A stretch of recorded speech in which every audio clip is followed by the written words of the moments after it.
بیٹھتا ہے اس کا بیٹھنا کلام ہے، وہ تھوکتا ہے تو اندھے اچھے ہو جاتے ہیں، یہ اس کا کلام ہے، وہ چھوتا ہے تو شفا آتی ہے، وہ بولتا ہے مردے باہر آ جاتے ہیں، اس کا اٹھنا کلام، بیٹھنا کلام، لیٹنا کلام، چلنا کلام۔ اور بائبل مقدس میں لکھا ہے زمین اور آسمان ٹال جائے تو ٹال جائے لیکن میرے منہ کی باتیں ہرگز۔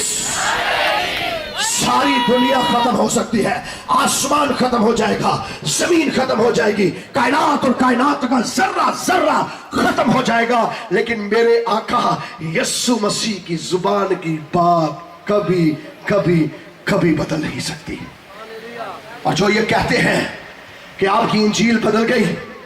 آپ کی بائبل بدل گئی، میں اکثر یہ کہا کرتا ہوں اور اپنے ایمان کا اظہار کرتا ہوں کہ میرے بائبل مقدس کو جو یہ کہتے ہیں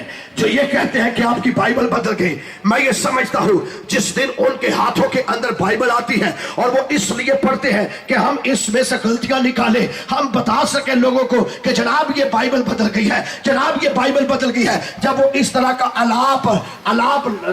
لگاتے ہیں، جب اس طرح کا راگ الاپتے ہیں تو ہوتا کیا ہے، ایک زمانہ آتا ہے کہ بائبل ان کے اندر کام کرنا شروع کر دیتی ہے، یسوع مسیح کے الفاظ ان کے اندر کام کرنا شروع کر دیتے ہیں، اور وہ جو یہ کہتا ہے بائبل بدل گئی ہے، وہ جو کہتا ہے کہ بائبل تبدیل ہو گئی ہے، وہ یہ کہتا ہے کہ یسوع کے الفاظ ختم ہو گئے ہیں، ایک زمانہ آتا ہے کہ بائبل بدلتی نہیں، خود نہیں بدلتی، بلکہ جو اس کو پڑھ رہے ہوتے ہیں وہ خود بدلنا شروع ہو جاتے ہیں، اور بدلتے بدلتے توجہ فرمائیے، اور بدلتے بدلتے ایک ٹائم وہ آ جاتا ہے جب وہ کہتے ہیں اب میں زندہ نہ رہا بلکہ مسیح مجھ میں زندہ ہے، اب میرے لفظ ختم ہو گئے، میرے یسوع کے لفظ میرے اندر آ گئے۔ سو آسمان اور زمین ٹال جائے تو ٹال جائے، میرے منہ کی باتیں ہرگز۔ یہ نہ سمجھو کہ میں تورات اور نبیوں کی کتابوں کو منسوخ کرنے نہیں، بلکہ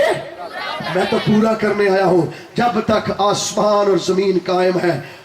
اگر یہ ختم بھی